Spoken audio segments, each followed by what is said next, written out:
तो फाइनली उसी लेक के पास पहुंच जाता है, जहाँ पे हम लिटिल स्नो वाइट को देखते हैं, जहाँ पर वो इस पानी में नहा के ना काफी ज्यादा मजे कर रहा था। वो कहने लगता है कि यार ये कितना ज्यादा अच्छा है ग्रैंडपा, मैंने डिसाइड कर लिया मैं यहाँ से हिलूंगा नहीं, मैं यहीं पे रहूंगा और बस सारी जिंदगी इस पानी में मैं मजे करता रहूंगा, मैं चाहे जो हो जाए यहाँ से हिलने नहीं वाला। अब उसकी बात सुनकर यूहाओ हंसता है और फिर कहता है कि अगर तुम्हें यहाँ पे इतना ज्यादा अच्छा लग रहा है तो यहाँ पर रहने से अच्छा है यहाँ पर जितने भी हर्ब्स हैं उन सभी को बस ऑब्जॉर्व कर लो, जिसके बाद तुम्हें ये फीलिंग आगे भी आती रहेगी और तुम्हारी हेल्थ और ज्यादा अच्छी हो जाएगी। यहाँ पर हम उन सारे फ्लावर्स को भी देखते हैं, जहाँ पर जैसे ही वो इस स्नो वाइट को देखती है ना तो वो लोग डर के मारे कांपना शुरू कर देती है। कि तभी यहाँ पर वो अपने बीस्ट फॉर्म में आकर उन्हें स्मेल करता है और कहता है कि वाकई में ग्रैंडपा इनकी खुशबू तो कितनी ज्यादा अच्छी है। इसी दौरान यहाँ पे यूहाओ उसे कहने लगता है कि मेरे पास तुम्हारे लिए भी इससे भी ज्यादा बेहतरीन चीज है, और हम देखते हैं कि उसके हाथ में एक हर्ब होता है, जिसे देख कर लिटिल स्नो वाइट के मुंह में पानी आ जाता है और कहने लगता है कि यार ये तो जन्नत है पूरी की पूरी, यहाँ पे हर एक चीज बहुत ही ज्यादा कमाल की है। और वो यहाँ पर उसके पीछे पीछे जाने लगता है। यूहाओ उसे इस पोर्टल के जरिए से यहाँ से दूर ले जाता है और यहाँ पे लिटिल स्नो वाइट कहता है कि मेरे ग्रैंडपा दुनिया के सबसे अच्छे ग्रैंडपा है। यहाँ पे यूहाओ जाते हुए यो और जितने भी फ्लावर्स है उन सभी से कहने लगता है कि अपना ख्याल रखना, तुमसे मैं बाद में मिलूंगा। अब यहाँ पे हम देखते हैं कि मिस यो यूहाओ से कहने लगती है कि चाहे जो हो जाए अगली बार इसे मत लाना, ये बहुत ही ज्यादा डरावना है, प्लीज यूहाओ चाहे जो हो जाए इसे दोबारा मत लाना। इसी के साथ सीन शिफ्ट होता है और हम यहाँ पे श्रेक एकेडमी का सीन देखते हैं, जहाँ पे बाई और बाकी सब मौजूद थे। कि तभी हम यहाँ पर इतने टाइम बाद मिस नैनक्यू को देखते हैं, जो कि यहाँ पर उसी रेयर मेटल के साथ पहुंच चुकी थी और उसे अकेला देखकर बाकी सब पूछने लगते हैं कि नैनक्यू आखिर तुम अकेले क्यों आई हो, यूहाओ कहाँ है। जिसपे वो बताती है कि असल में मैं बहुत सारा रेयर आइस एलिमेंट को यहाँ पर लाई हूँ, जैसे कि मुझे यूहाओ ने कहा था कि पहले तुम जाओ मैं बाद में आता हूँ। लेकिन जब हम लोग माइनिंग कर रहे थे तो उस दौरान सन एंड मून आर्मी की एक बहुत बड़ी फौज अचानक से हमारे सामने आ गई और उन लोगों ने वहीं पर डेरा डाल दिया, जिसके चलते वहां से निकल पाना मुश्किल हो गया। जिसके चलते यूहाओ ने मुझसे कहा कि मैं इस रेयर एलिमेंट को लेकर यहाँ से निकल जाऊं और वो ड्रैगन सिटी के पास यहाँ पे जो इनका पड़ाव डाला गया है वहां पर थोड़ी छानबीन करने निकल गया है। अब यहाँ पे हम बेई को देखते हैं, जहाँ पर उसे भी जब ये पता चलता है कि सन एंड मून एम्पायर की इतनी बड़ी फौज ड्रैगन सिटी के पास से तैनात हो गई है, तो उन्हें पता चल जाता है कि इन लोगों की कोई बहुत बड़ी साजिश चल रही है, जिसके वजह से वो लोग एक्सट्रीम नॉर्थ के इतने करीब भी पड़ रहे हैं। लेकिन मुझे फिर भी नहीं लगता कि ये कोई नेसेसरी रीजन है कि जिसके चलते वो अपनी जान कैसे जोखिम में डाल दे। कि तभी वो यहाँ पे मिस नैनक्यू से कहता है कि तुम जल्दी जाओ और जाकर इस रेयर एलिमेंट को सबसे पहले तुम जाके मास्टर शुआन को पहुंचा दो, जिसके बाद मैं खुद जाकर यूहाओ को वापस ले आऊंगा। यहाँ पे उनकी बात खत्म नहीं हो पाती कि तभी यहाँ पर मिस टांग डोंग आ जाती है और वो कहती है कि नहीं मैं उसे लेने जाऊंगी। अब ये देखकर सभी हैरान थे, तो वो कहती है कि हाँ मैं जाऊंगी, क्योंकि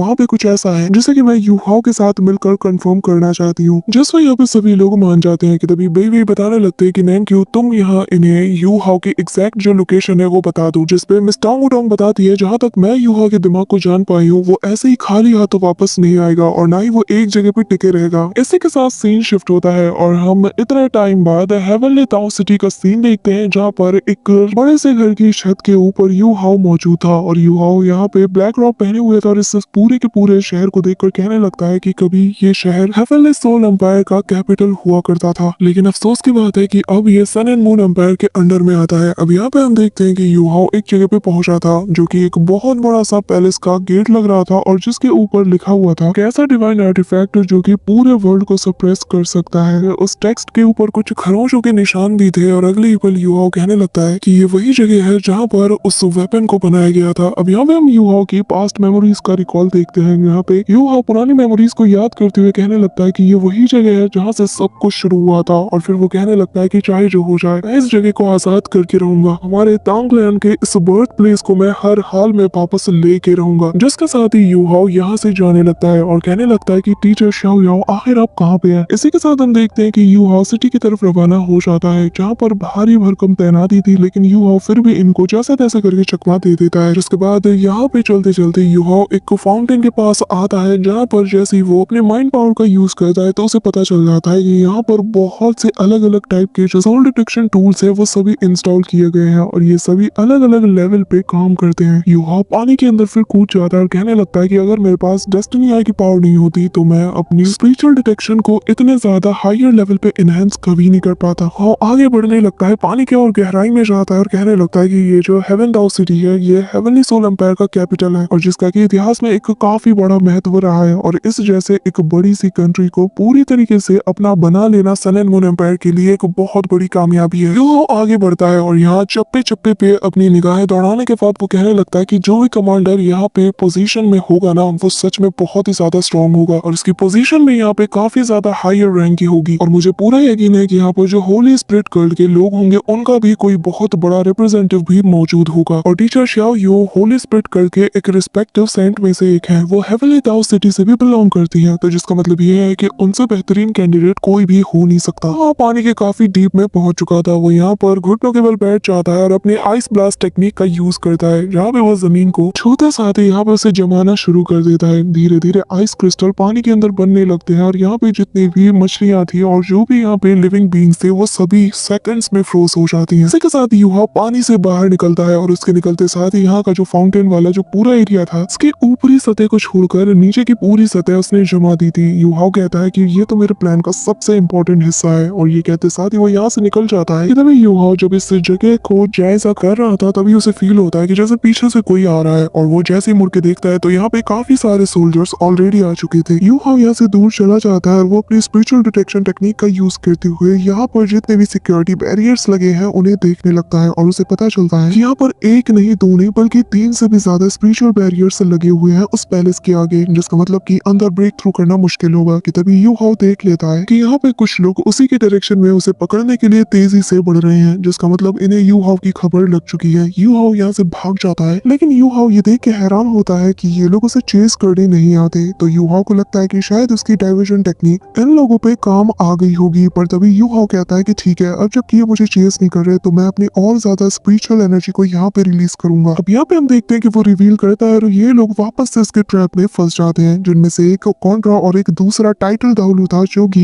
यूहाओ की स्पिरिचुअल एनर्जी को डिटेक्ट करते साथ ही उसके पीछे हाथ धो के पड़ जाते हैं। यूहाओ भी इन्हें नोटिस करता है लेकिन इसी दौरान यूहाओ नोटिस करता है कि टाइटल दाउलू के अलावा जो दूसरा बंदा है ये काफी ज्यादा खतरनाक है। कि तभी यहाँ पर बहुत से मशीन गन्स भी यूहाओ पे फायर होने लगते हैं लेकिन यूहाओ भी इन्हें अपने जाल में फंसा लेता है और यहाँ पे बहुत ही हाई एक्सप्लोसिव सोल वॉर्म्स को इनके पीछे छोड़ देता है, जिससे यहाँ पे एक बहुत बड़ा एक्सप्लोजन होता है लेकिन ये दोनों फिर भी इससे बच जाते हैं। और दूसरा बंदा कहता है कि इसके लिए कितनी बुरी बात है कि ये मुझसे आके भिड़ चुका है। अब यहाँ पे ये लोग यूहाओ को दोनों डायरेक्शन से घेर लेते हैं, एक बंदा उस पे स्लैश अटैक करता है तो दूसरा उसे बीच से फाड़ने के लिए अटैक करता है। दोनों ही लोग कहते हैं कि चाहे जो हो जाए ये यहाँ से बच के नहीं निकलना चाहिए। अब यहाँ पे हम देखते हैं कि जो दूसरा सोल मास्टर था वो यहाँ पे अपने पावर्स का यूज करता है, जहाँ पे बहुत से पोर्टल्स ओपन होते हैं छोटे छोटे और उनसे वो मल्टीपल स्लैश अटैक करता है। लेकिन यूहाओ भी अपनी नई टेक्निक यानी कि एब्सोल्यूट जीरो का यूज करता है, जिससे वो इतना बड़ा आई स्लैश अटैक करता है कि यहाँ पर वो उनके अटैक को डिस्ट्रॉय कर देता है, जिसके साथ ही यूहाओ यहाँ से भाग रहा था लेकिन ये दोनों फिर भी उसका पीछा करते हैं। फाइनली यूहाओ उसी फाउंटेन के पास पहुंच जाता है, जिसके बाद हम देखते हैं कि ये दोनों उस पर टूट पड़ते हैं और उनमें से एक सोल मास्टर अपनी 6th soul technique phantom soul tearing claw नाम के अटैक का यूज करता है और यहाँ पे एक बड़े से स्कल के बीच से वो बाहर निकलकर यूहाओ के ऊपर टूट पड़ता है। वही दूसरी तरफ यूहाओ इन्हें अपने करीब आने देता है और वो अपनी टेलीपोर्टेशन टेक्निक का यूज करके यहाँ से टेलीपोर्ट हो जाता है और ये दोनों हाथ मसलते रह जाते हैं। कि तभी ये लोग हैरानी के साथ कहते हैं कि क्या ये टेलीपोर्ट भी हो सकता है, और जैसे ही इनकी नजर नीचे की तरफ जाती है तो वो पाते हैं कि नीचे की जमीन पूरी तरीके से फ्रीज हो चुकी है। वो बंदा कहता है कि आखिर मेरे पैर जम क्यों रहे हैं। ये देखकर दूसरा वाला बंदा भागने लगता है लेकिन यूहाओ उस बिल्डिंग के ऊपर से कहने लगता है कि अफसोस की बात है कि तुम लोगों के लिए देर हो चुकी है, और फिर वो यहाँ पर उस आइस को एक्सप्लोड करा देता है और वो बहुत वाइड रेंज पे फैल जाती है, जिससे उनमें से एक ऑन द स्पॉट मारा जाता है और दूसरा वाला बंदा धीरे धीरे करके जमने लगता है। लेकिन उसके पैर यहाँ पे डिस्ट्रॉय हो जाते हैं। उसका पैर यहाँ पे जैसे डिस्ट्रॉय होता है ना तो इतनी दर्दनाक वो चीख मारता है कि दूर से भी लोग उसे सुन सकते थे। इसी के साथ यहाँ पे हमें थोड़ी देर बाद का सीन दिखाया जाता है। यहाँ पे हम देखते हैं कि कुछ लोग आ जाते हैं और यहाँ पे इनका जनरल भी मौजूद था, जो कि यहाँ पे देखकर कहने लगता है कि कोई भी आगे नहीं जाएगा। इसी दौरान उनमें से एक बंदा कहने लगता है कि ये जो अटैक मैंने देखा ना ये मुझे किसी की याद दिलाते हैं और मेरे एक पुराने जख्म को भी ताजा कर देता है। अब यहाँ पे हम देखते हैं कि बाकी के जो लोग हैं वो भी आ जाते हैं और जब वो लोग इस दर्दनाक नजारे को देखते हैं ना तो उन्हें अंदाजा होता है कि यहाँ पर कितना खतरनाक दुश्मन आया होगा। अब यहाँ पे दूसरे वाले जनरल कहने लगते हैं कि ये जो हमारी हेवनली ताओ सिटी है ये एंशिएंट टाइम से ही एक स्ट्रेटेजिक स्ट्रॉन्ग होल्ड रहा है और यहाँ पे हमला होना हमारे लिए बहुत बड़ी बात है। कि तभी हम देखते हैं कि यहाँ पर वो मास्टरमैन कहने लगता है कि दुनिया भले ही हमें किसी भी नजर से देखे लेकिन तुम भी जानते हो कि हम लोग यहाँ पे सिटी लॉर्ड और वाइस सिटी लॉर्ड के रूप में यहाँ पे सर्व करते हैं, और अब हमारे होते हुए यहाँ इस शहर में हमला हुआ है जिसकी जिम्मेदारी को हम शायद कभी संभाल भी नहीं सकते, और कितने सारे सवाल आने वाले दिनों में हम पे उठेंगे ना इसका हम अंदाजा भी नहीं लगा सकते। यहाँ पर यह सुनकर दूसरा बंदा कहता है कि आखिर तुम्हारी हिम्मत कैसे हुई कि तुम मुझे ऐसे ऑर्डर दो, जिस पर वो बंदा कहने लगता है कि मैंने जो कहा मैं उस पर कायम हूँ, इसलिए हम दोनों की जिम्मेदारी है, तो हम दोनों इसके लिए बराबर रिस्पॉन्सिबल है, और तुम अगर मुझसे बड़ी पोजीशन को होल्ड करते हो तो तुमसे तो सवाल सबसे ज्यादा किया जाएगा। अब यहाँ पे ये बंदा मनी मन कहता है कि होली स्पिरिट कल्ट दिन ब दिन काफी ज्यादा एरोगेंट होती जा रही है। कि तभी हम देखते हैं कि यहाँ का जो टेम्परेचर है वो धीरे धीरे और ज्यादा गिरने लगता है, जिसके चलते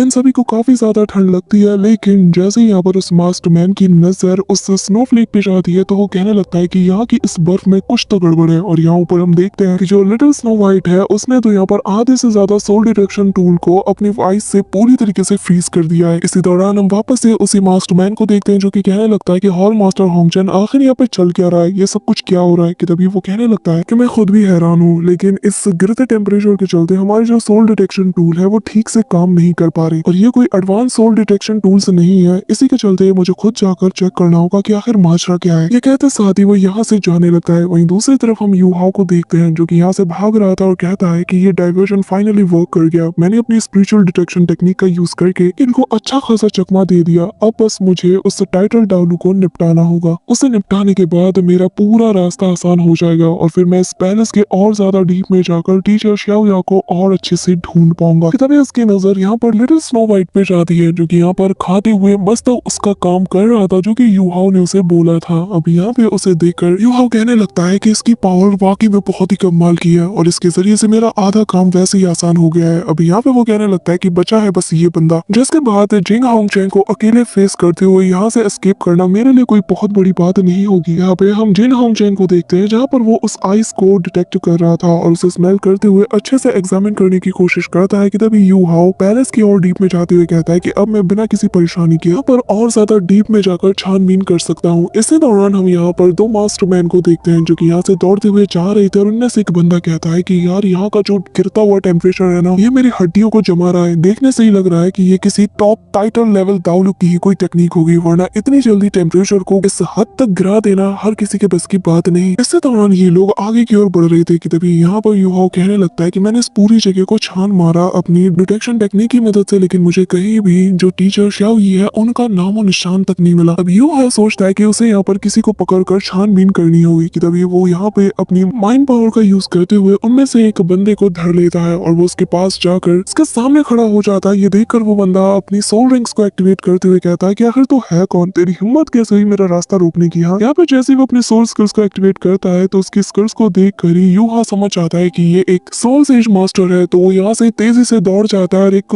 अंधेरी गली में जाके छुप जाता है। ये बंदा उसका पीछा करते करते आता है और जैसे यूहा नजर आता है तो ये अपनी फोर्थ स्किल का यूज करते हुए फैंटम डिवोरर नाम के अटैक का यूज करता है, जिससे यूहा की तरफ जैसे ही अटैक बढ़ता है तो यूहा भी अपनी 7th सोल स्किल का यूज करता है जो कि है स्प्लिट आई ट्रू बॉडी। यहाँ पे ये कहते साथ ही यूहा इमीडिएटली ट्रांसफॉर्म हो जाता है और यहाँ पे अपनी ट्रू बॉडी को एक्टिवेट करते साथ ही वो सेकंड्स में इस बंदे को निपटा देता है। लेकिन ये बंदा फिर भी बच जाता है, यूहा पे अटैक को जाता है पर यूहा उस पे बहुत से मुक्के मारता है और इसे काफी दूर गिरा देता है। अगले ही पल वो यहाँ इसे अपने माइंड ट्रैप में फंसा लेता है, जिस वजह से इस बंदे का दिमाग काफी तेजी से दुखता है। अब यहाँ वो यूहा पे अटैक को जाता है लेकिन यूहा अपने स्प्लिट आई ट्रू बॉडी फॉर्म में होता है और वो काफी अच्छे से इसकी बैंड बजा रहा था। यहाँ पे हम देखते हैं कि यूहा एक एक करके इसके सारे स्कल्स को भी डिस्ट्रॉय कर देता है और फिर आखिरी वाले को जैसे डिस्ट्रॉय करता है तो इसकी बॉडी जैसे यहाँ पे शैटर्ड होने लगती है। ये एक इन्फिनिटी डोमेन में जैसे ट्रैप हो जाता है और धीरे धीरे इसके नीचे की जगह इसे पूरी तरीके से डिवोर कर जाती है और ये नथिंगनेस में बदल जाता है। इसी दौरान यूहा उस जगह से बाहर आता है और कहने लगता है कि फाइनली मुझे मेरा टारगेट मिल चुका है, अब यहाँ से रिट्रीट करने का वक्त आ चुका है। यूहा को लग रहा था कि सब कुछ बहुत ही स्मूथली चल रहा है, उसे किसी बात की भी फिक्र करने की जरूरत नहीं है, लेकिन तभी उसे यहाँ पे कुछ फील होता है और वो इमीडिएटली वहाँ पे फ्रीज हो जाता है। उसका लिटरली पैर आगे तक नहीं बढ़ता, वो कम्प्लीटली फ्रीज होकर बस सामने की तरफ देखता है। यहाँ पे हम देखते हैं कि रेड कलर की बहुत ही पावरफुल मिस्ट आगे बढ़ रही थी, इसमें फुल किलिंग इंटेंट मौजूद था और यूहा बस खुद को यहाँ से हिलाने की कोशिश करता है, लेकिन धीरे धीरे करके ऐसा लग रहा था कि जैसे उसके पैर पर किसी की ग्रिप टाइट हो रही हो। और तभी हम उसी ब्लडी फॉग में से एक बंदे को बाहर आता हुआ देखते हैं जिसने की मास्क पहना हुआ था और वो यूहा को देखकर कहने लगता है कि मैंने कभी एक्सपेक्ट नहीं किया था कि ये तुम होगे। अगर मुझे शीशुई ने नहीं बताया होता तो शायद मैं कभी भी तुमसे आज यहाँ पर नहीं मिल पाता। उसने मुझे तुम्हारी प्रेजेंस का बताया और तब जाके मुझे पता चला कि वो सच कह रहा था। और कमाल की बात है इतनी कम उम्र में तुम इस कदर पावरफुल बन चुके हो। हाँ सच में ये बहुत ही ज्यादा हैरान करने वाली बात है। अब यहाँ पे हम देखते हैं कि और कोई नहीं बल्कि एल्डर लॉन्ग है, जो कि धीरे धीरे करके यू हाओ की तरफ वो बढ़ने लगते हैं और यू हाओ भी इनका सामना करने के लिए रेडी था और कहता है कि एल्डर लॉन्ग, मैंने भी कभी उम्मीद नहीं किया था कि मैं यहाँ पर आपका सामना करूंगा। जिसके बाद वो अपने मन में कहने लगता है कि मैंने अपनी फर्स्ट सोल कोड को फॉर्म करने के बाद मुझे रियलाइज हो रहा है कि टीचर शाओ यू कितने ज्यादा स्ट्रॉन्ग है। उनकी प्रेजेंस ही इतनी ज्यादा टेरिफाइंग है कि जितने भी एस्केपिंग रूट है वो सबको यहाँ पे खत्म कर रहे हैं। यहाँ पे यू हाओ उन्हें बस देख ही जा रहा था, उनकी पावर को वो फील कर पा रहा था और वो काफी ज्यादा हैरान था कि यार ये इतने ज्यादा स्ट्रॉन्ग है। कि तभी हम देखते हैं कि जो एल्डर लॉन्ग है वो यू हाओ के करीब जाते हुए कहने लगता है कि बच्चे, मुझे आज भी हमारी वो पहली एनकाउंटर बहुत ही अच्छे से याद है और जो लास्ट टाइम हमारा एनकाउंटर हुआ था उसमें तुमने मुझे बहुत ज्यादा सरप्राइज कर दिया था। तुम पहले से काफी ज्यादा बदल चुके हो, लेकिन इस बार तुमने मुझे इससे भी ज्यादा सरप्राइज कर दिया है। कहते हुए वो जैसे जैसे यू हाओ के करीब जाते हैं तो यहाँ पर जो स्टैचूज बने हुए थे यादों के वो सभी डिसअपियर होने लगते हैं। जिसके बाद वो यू हाओ से कहने लगते हैं कि तुम ऑलरेडी एक सोल सेज बन चुके हो और तुम एक कॉन्ट्रा से भी ज्यादा दूर नहीं हो। अब मुझे एहसास होता है कि ब्रदर मू तुम्हारे बारे में बिल्कुल भी गलत नहीं थे। उन्होंने वाकई में एक बहुत ही टैलेंटेड डिसाइपल को पिक किया था। यहाँ पे उसके मुंह से मास्टर मू की बात सुनकर यू हाओ को गुस्सा आता है और वो कहने लगता है कि प्लीज मेरे मास्टर मू का यहाँ पे जिक्र मत करो, क्योंकि अगर मेरे मास्टर मू आज जिंदा भी होते ना, अगर यहाँ मौजूद होते तो वो कभी भी तुम्हें देखकर खुश नहीं होते। वो कभी भी ऐसे इंसान के साथ खुद को जोड़ना पसंद नहीं करते जो कि ह्यूमैनिटी के खिलाफ हो। जिस पे एल्डर लॉन्ग कहने लगता है कि तुम्हारे जैसे नए जनरेशन के लोग ना ओल्ड जनरेशन के जो मैटर्स हैं उन्हें कभी भी समझ नहीं सकते। जो सुनकर यहाँ पे यू हाओ स्माइल करता है और कहने लगता है कि भले ही मैं कुछ भी ना समझूं, लेकिन मैं इतना जानता हूँ कि आप गलत हैं और यहाँ पे आप बस मुझे गलत डायरेक्शन में ही लीड करोगे। मैं अच्छे से जानता हूँ कि भले ही सन एंड मून एम्पायर कितनी भी ज्यादा स्ट्रॉन्ग क्यों ना हो जाए, लेकिन होली स्पिरिट कल्ट में आपकी प्रेजेंस के बिना उनकी कभी इतनी हिम्मत नहीं होती कि वो लोग इस हद तक रैशली एक्ट करें। और अगर सन एंड मून एम्पायर अपने मिशन में कामयाब हो जाती है और उसने सारे कॉन्टिनेंट को अपनी छाया के अंदर मिला लिया ना, तो जितने भी ह्यूमंस है और ह्यूमैनिटी वो होली स्पिरिट कल्ट के लिए स्लेव बन के रह जाएगी। होली स्पिरिट कल्ट उन पे रूल करेगा। क्या यही यही आपका मिशन है जो कि आप चाहते हैं? क्या यही आपका ड्रीम है? क्या सच में आप ये फ्यूचर देखना चाहते हैं? यहाँ पे उसकी बात सुनकर एल्डर लॉन्ग कहने लगता है कि तुम्हें क्या लगता है इविल सोल मास्टर क्या पैदा होते हैं? नहीं, बल्कि उन्हें बनाया जाता है। यहाँ पर जितने भी इविल सोल मास्टर हैं इनके पीछे एक बैक स्टोरी जरूर है जो कि बहुत ही ज्यादा दर्दनाक है। उन लोगों ने ऐसे हार्डशिप का सामना किया है कि जिसे बयान करना भी मुश्किल है। उन्होंने इतना सब कुछ सहा है कि उनकी जो पर्सनैलिटी है वो कम्प्लीटली चेंज हो चुकी है। यहाँ पे उनकी बातें सुनकर यू हाओ काफी ज्यादा कंफ्यूज हो जाता है और फिर वो कहने लगता है कि आखिर आप कहना क्या चाहते हो? जिसमें वो कोई भी जवाब नहीं देता तो यू हाओ आगे कहता है कि मुझे किसी और का तो नहीं पता, लेकिन हाँ, डेथ गॉडेस डाओ लू ये शिवशुई जैसे कि मैं मिंगदो माउंटेन में मिला था जहाँ पर एक डेथ गॉड टावर मौजूद था। उन्होंने अपनी ताकत के दम पर न जाने कितने मासूम लोगों की जान सेकंड्स में ले ली।